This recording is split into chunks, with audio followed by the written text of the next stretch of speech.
메리 더글라스라는 분이 순수와 위험이라는 책을 쓰셨습니다.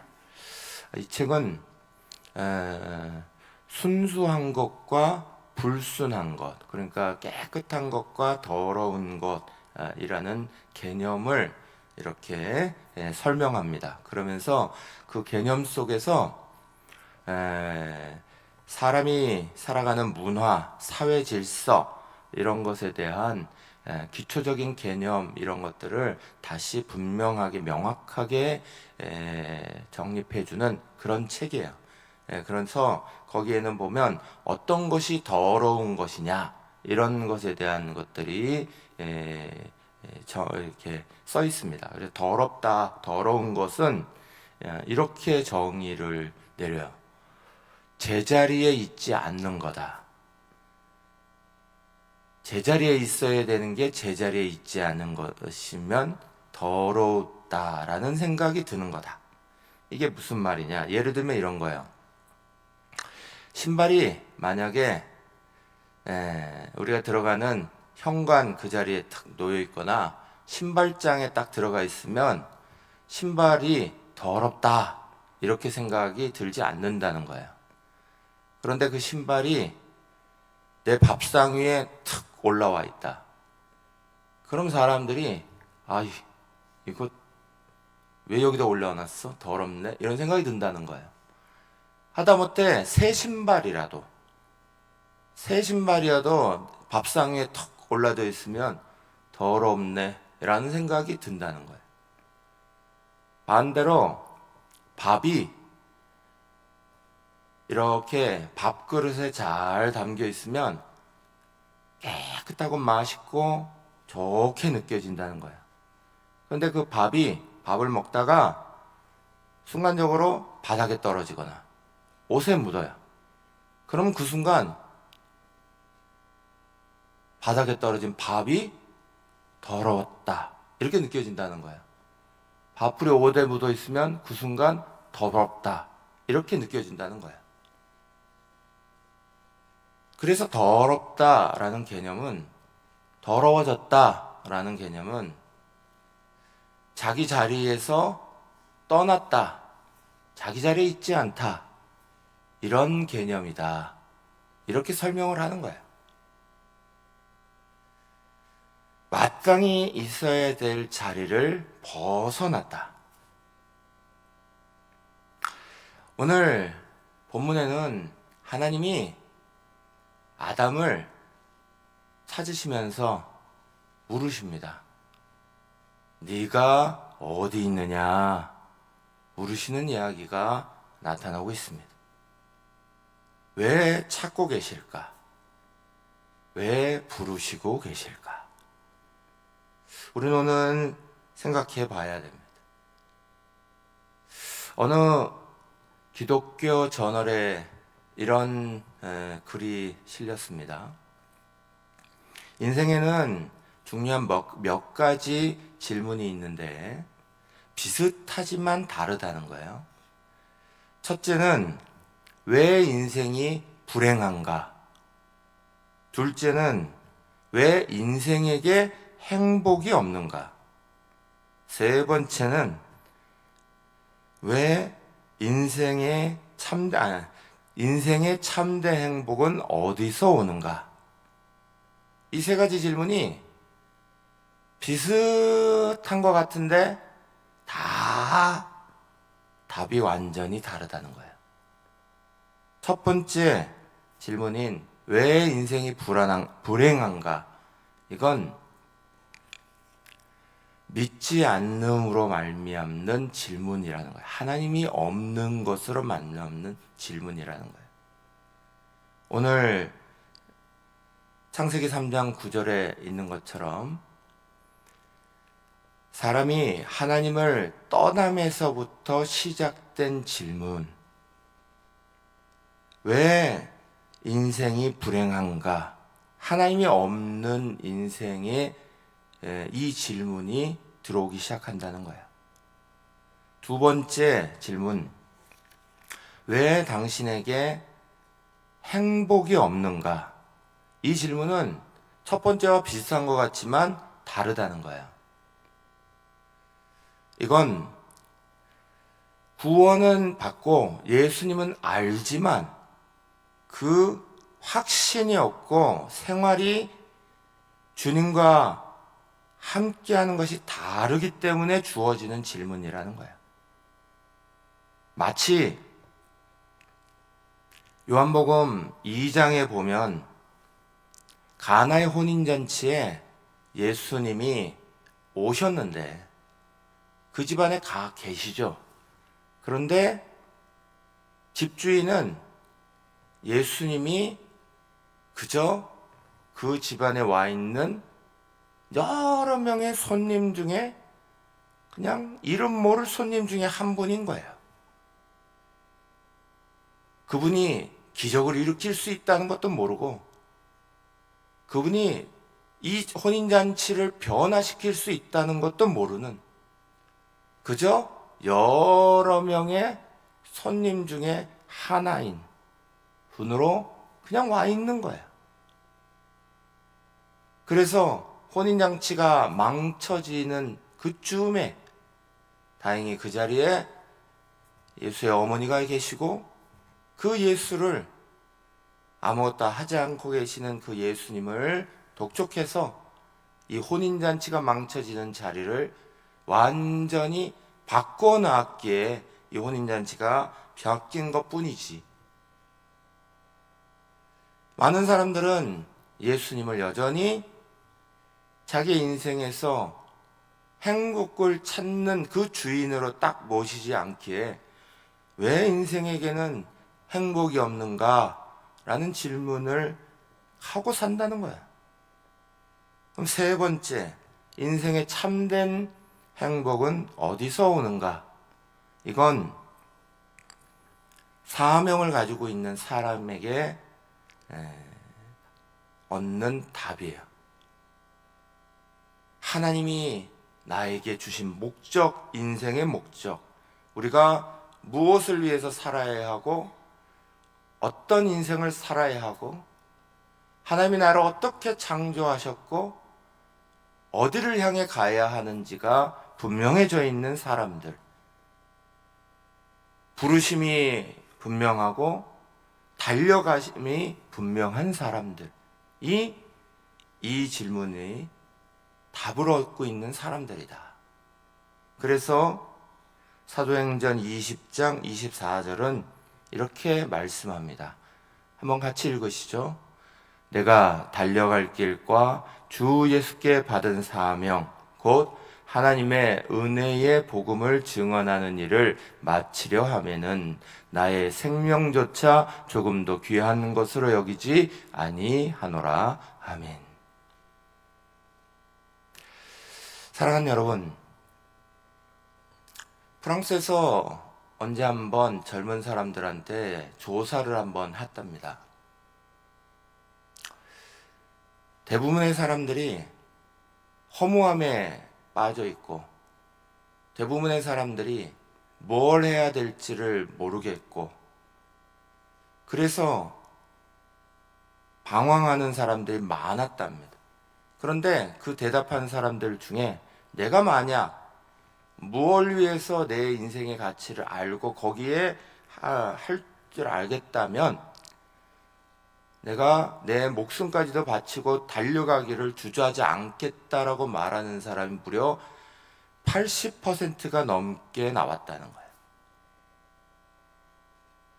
사람들은 내가 내 인생의 목적이 무엇이고 나를 지은 심의 목적이 무엇이고 삶의 목적이 무엇인지를 분명히 알면 목숨까지도 무서워하지 아니하고 달려가기를 주저하지 않는다. 그게 사도 바울만이 아니라는 거예요. 사도 바울은 예수를 믿고 자기 인생의 자리가 완전히 바뀌었어요. 아, 참된 인생의 목적이 이것이고 내 인생에 이것이 정말 행복한 일이구나. 이것이 정말 기쁜 것이구나. 발견한 다음 왜 내가 불행하지? 왜 내가 행복하지 않지? 질문에서 벗어나고 그리고 나서 내 인생의 자리를 향하여서 어디를 향해 달려가야 행복의 자리를 채워지는가 분명히 보고 앞으로 달려가기 시작한 거예요. 사랑하는 여러분, 2024년을 달려갑니다. 우리의 발걸음의 자리가 헛도는 헛바퀴가 되지 않으려면 주님이 나를 부르신 목적이 분명해야 되는 거예요. 오늘 우리의 삶의 자리는 여전히 주님의 질문 앞에 서 있습니다. 오늘 주님은 묻고 계시는 거예요. 내가 어디 있느냐? 이 비밀한 말씀의 계시 속에는 하나님의 숨겨진 뜻이 있고 우리 자신을 스스로 발견해야 되는 우리 자신의 이야기가 있고 오늘 내 현주소에 대한 물음이 담겨져 있습니다. 제일 먼저는 하나님이 이것을 나에게 물으시는 뜻이 있죠. 하나님의 나에게 물으시는 뜻은 첫 번째로 지금 어디에 있느냐고 찾으시는 하나님의 절규예요. 너는 도대체 어디에 가 있느냐라고 하나님이 우리의 영적인 우리의 모습을 열심히 찾고 계시는 거예요. 너는 하나님이 만든 창조의 목적의 자리에 있느냐? 그걸 찾고 계시는 거예요. 창세기 1장 28절 하나님이 우리를 창조하실 때 하나님은 이렇게 우리를 창조하셨어요. 하나님이 그들에게 복을 주시며 하나님이 그들에게 이르시되 생육하고 번성하여 땅에 충만하라 땅을 정복하라 바다의 물고기와 하늘의 새와 땅에 움직이는 모든 생물을 다스리라 하시니라. 아멘. 만물을 다스리고 관리하고 하나님의 형상대로 지어지는 그것이 하나님이 우리에게 맡기신 소명이에요. 사람 모두에게 주는 일반적이고 보편적인 소명이에요. 한 사람 한 사람의 개인적인 소명뿐만이 아니라 하나님이 사람을 만드신 일반적인 소명이기도 해요. 그저 나만 보고 살아가라는 게 아니라 하나님이 바다의 물고기, 그 하늘의 새, 땅에 움직이는 모든 생물 다 바라보면서 그거 관리하고 그거 다 바라볼 만큼 넓은 눈 넓은 시야 주면서 그거 바라보면서 살아가라 그러셨어요. 그건 자연 만물만 보라는 이야기가 아니죠. 우리가 우리의 삶에 치여서 그렇게 살아가는 게 아니라 우리가 돌아봐야 될 수많은 자리가 있다는 거예요. 하나님을 대신하여 사람이 함께 협력하고 함께 봐야 될 수많은 자리가 있다는 거예요. 거기에 하나님이 함께 하기를 바라시는 하나님의 원래의 계획의 목적이 있다는 거예요. 근데 죄로 말미암아 이것이 깨어진 거죠. 비참한 인생의 자리, 자기만을 바라보고 자기 안에 매여 있는 자리에 들어가게 되는 거예요. 하나님의 이 음성 속에는 자비한 하나님의 사랑의 음성이 담겨져 있어요. 창세기 3장 8절의 말씀에는 이렇게 돼 있어요. 그들이 그날 바람이 불 때 동산에 거니시는 여호와의 소리를 듣고 그랬어요. 하나님이 아침에 막 분주한 시간에 찾아오신 것도 아니요. 대낮에 해가 쨍쨍 쬐는 시간에 찾아오신 것도 아니에요. 이들이 죄를 짓고 막 정신없는 시간에 하나님이 찾아오신 게 아니에요. 이들이 죄를 짓고 막 자기의 부끄러움을 알고 정신이 없었어요. 그리고 자기의 몸을 가리고 나뭇잎으로 가리고 숨기 바쁜 그때에 하나님이 찾아오신 게 아니에요. 바람이 불 때라는 말은 날이 저물었을 무렵을 말하는 거예요. 그 시간이 지나가고 이들의 마음이 좀 당황함이 가라앉을 때를 말하는 거예요. 생각이 돌아왔을 때를 말하는 거예요. 그때 찾아와서 말씀하셨다는 거예요. 하나님은 우리가 죄를 짓고 당황하고 괴로워하고 하는 순간 그 당황하는 자리에 질책하러 다가오시는 하나님이 아니에요. 이거는 내가 어디 있느냐, 이 소리는 우리를 정죄하기만의 소리가 아니에요. 그 속에서 우리를 돌아보게 하시는 음성이고, 우리 그 속에서 우리를 받으시는 음성이지, 사단이 우리에게 속이는 것처럼 너를 정죄하고 계시는 하나님이야 라고 말씀하시는 하나님이 아니에요.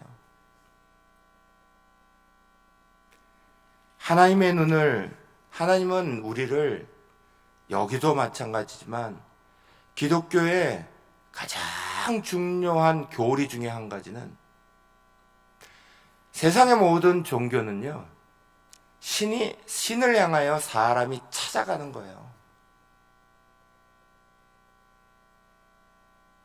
오체투지를 하고 백팔번뇌를 하고 온갖 방법을 해서 사람이 자기 몸을 상하게 하고 상하게 하며 신을 찾아가는 거예요.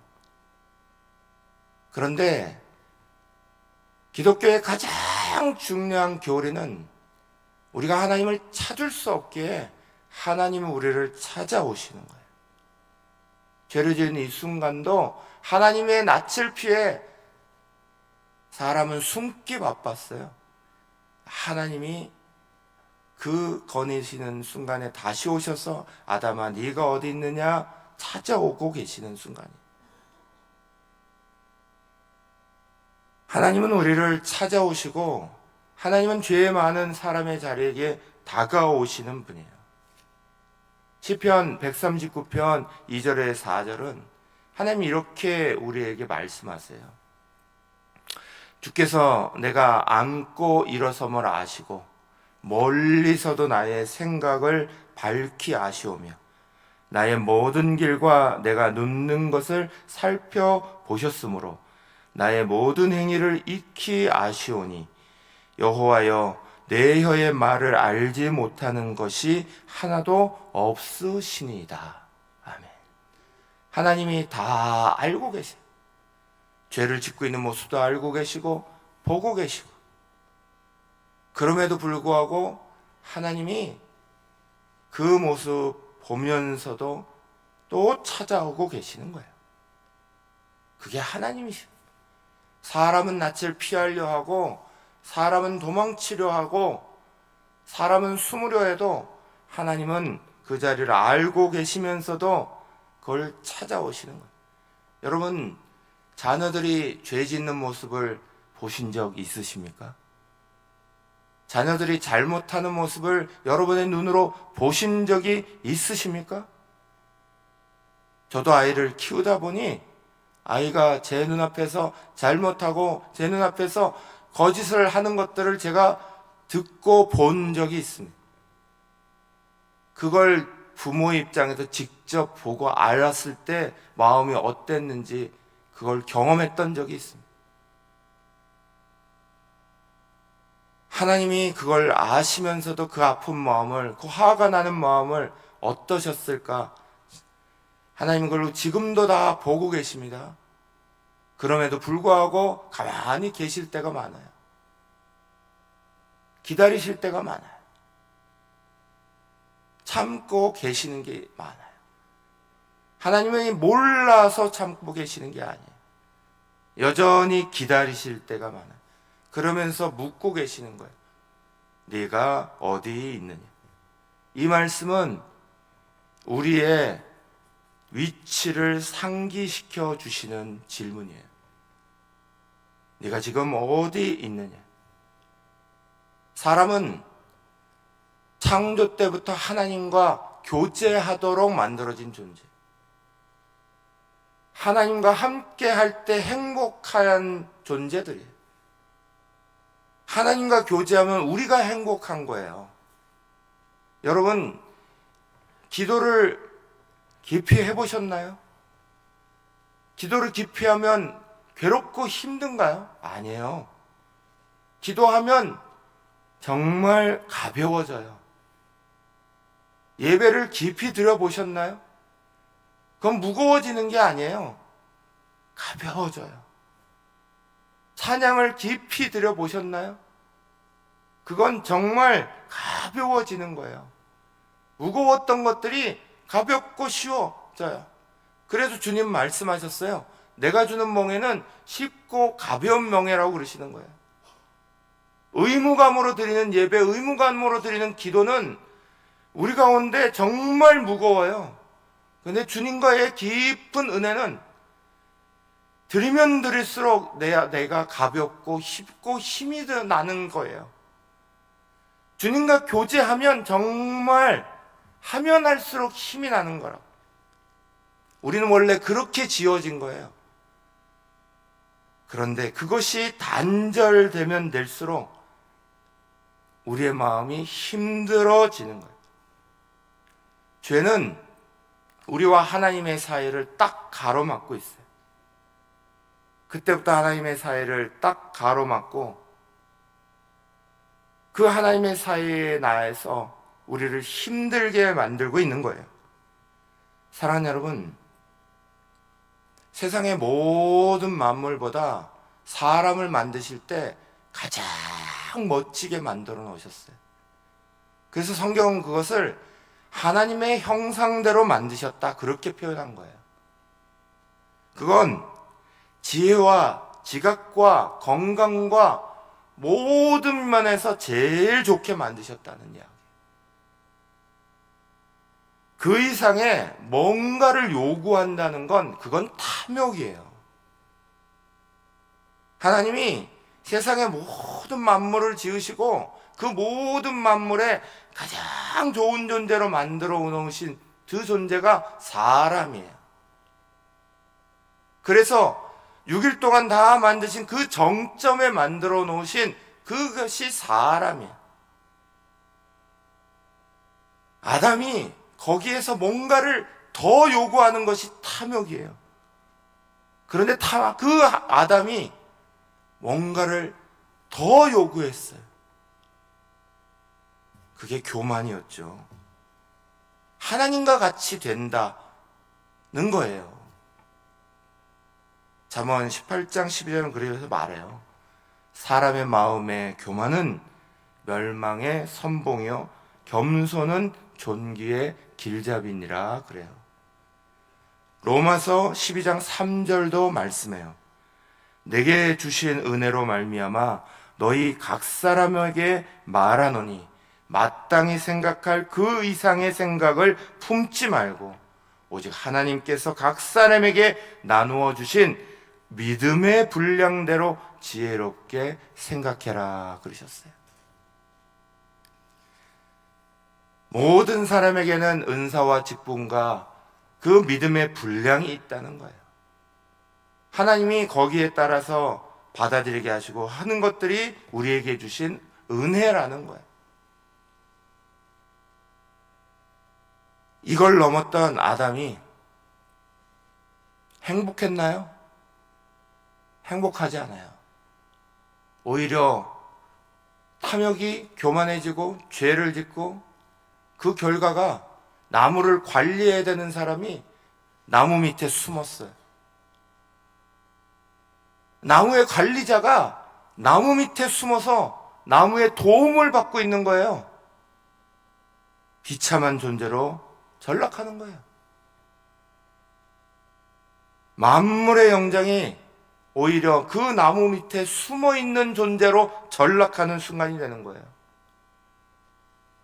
사도 바울이 2차 전도 여행을 아덴이라는 곳에 갔다가 아덴은 온갖 신들을 다 모셔요. 그러다가 신 중에 빠진 신이 있을까봐 이런 신에게 하는 말을 남긴 것이 있어요. 그래서 사도행전 17장 23절에는 이렇게 써 있어요. 내가 두루 다니며 너희가 위하는 것을 보다가 알지 못하는 신에게라고 새긴 단도 보았으니 그런즉 너희가 알지 못하고 위하는 그것을 내가 너희에게 알게 하리라.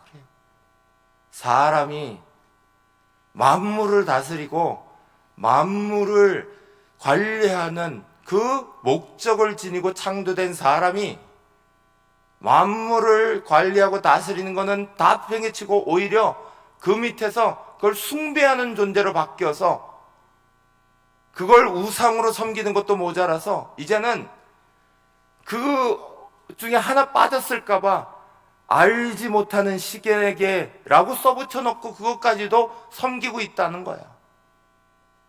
사람이 얼마나 비참한 존재가 됐냐? 그걸 봐라. 네가 어디 있느냐라는 건 우리의 실존이 얼마나 비참해졌냐 그걸 보면서 하나님 앞에 회개해라 라는 말씀이에요. 요한일서 1장 7절부터 9절이 이렇게 말합니다.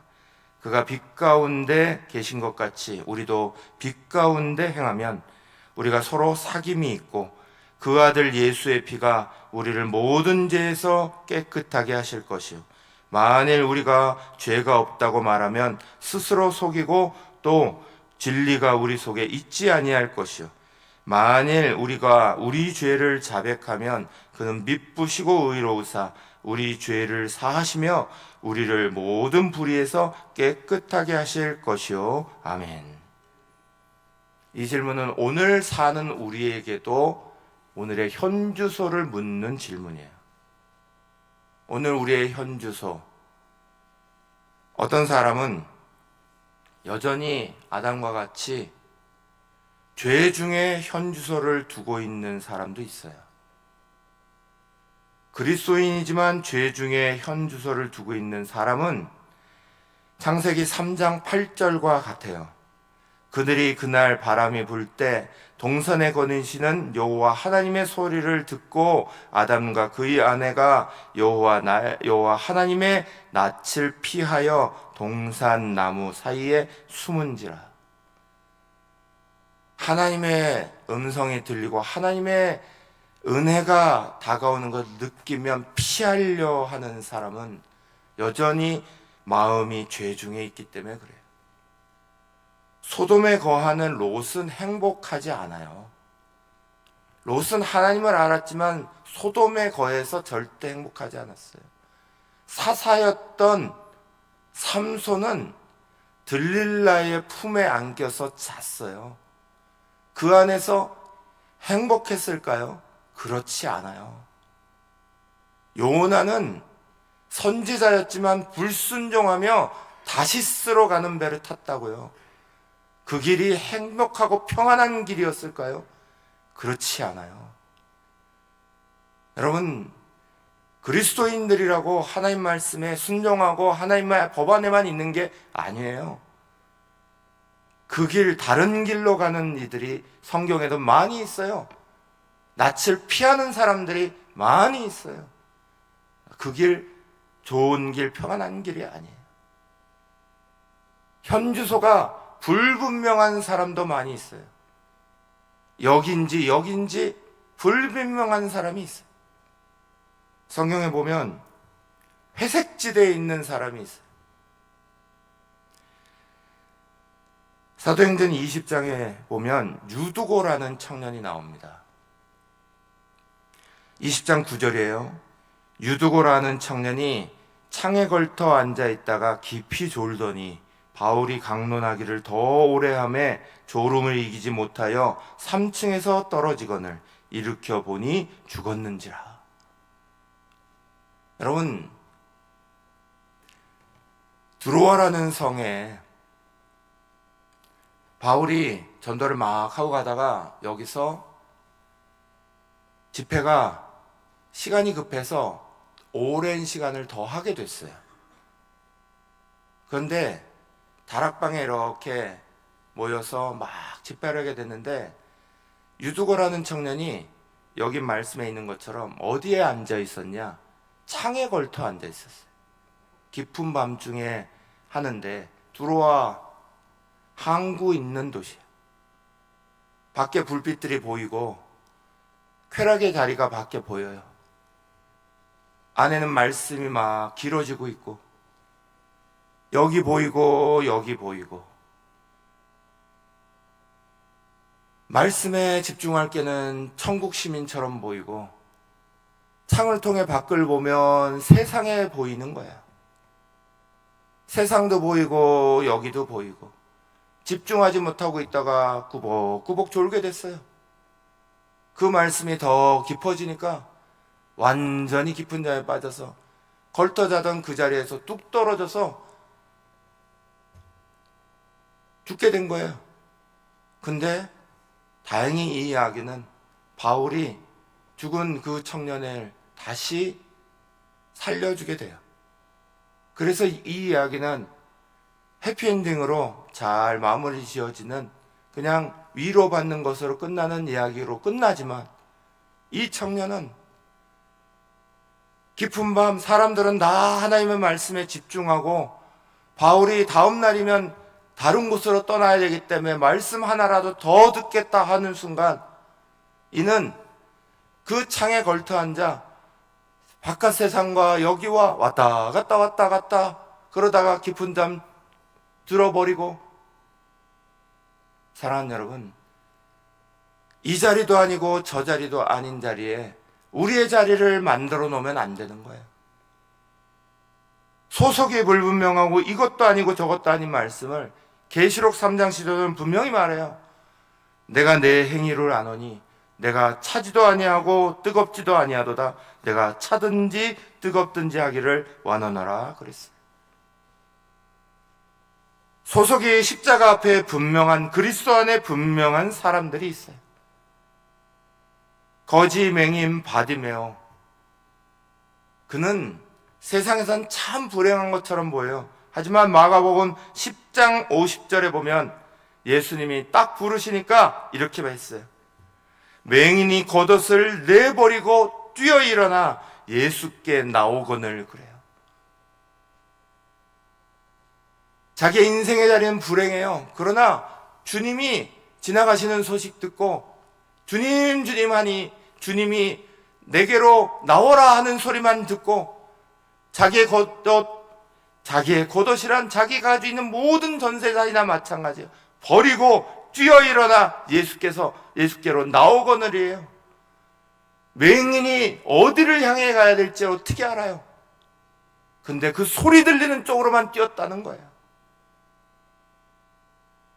누가복음 17장 15, 16절에는 나병 환자들 10명이 주님 앞에 다 고침받았는데 그 중에 한 사람만 돌아와 하나님 앞에 영광 돌려요.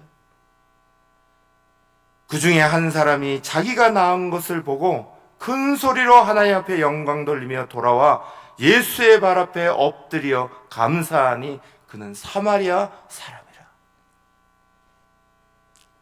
사랑하는 여러분, 현주소가 분명하게 살아야죠. 우리의 현주소가 어디냐 물으실 때에 그리스도의 앞입니다. 십자가 앞입니다. 분명해야죠. 믿음의 선진들에게 사람아 네가 어디 있느냐 물으셨다면 믿음의 사람들이 이렇게 대답했을 거예요. 믿음의 사람 노아는 제가 지금 하나님의 언약대로 방주를 만들고 있습니다. 대답했을 거예요. 믿음의 사람 아브라함은 제가 지금 지시한 모리아로 아들 이삭을 데리고 가고 있습니다. 대답했을 거예요. 다니엘은 제가 지금 불의한 세력 앞에서도 뜻을 정하고 그렇게 하나님 주신 음식만 먹고 있습니다. 대답했을 거예요. 네가 지금 어디 있느냐 물으실 때 우리도 대답해야죠. 그리스도 안에 있습니다. 십자가 앞에 있습니다. 그게 우리의 대답이 되시기를 간절히 축원합니다. 1분간 같이 결단하고 기도하고 제가 마무리 기도하겠습니다.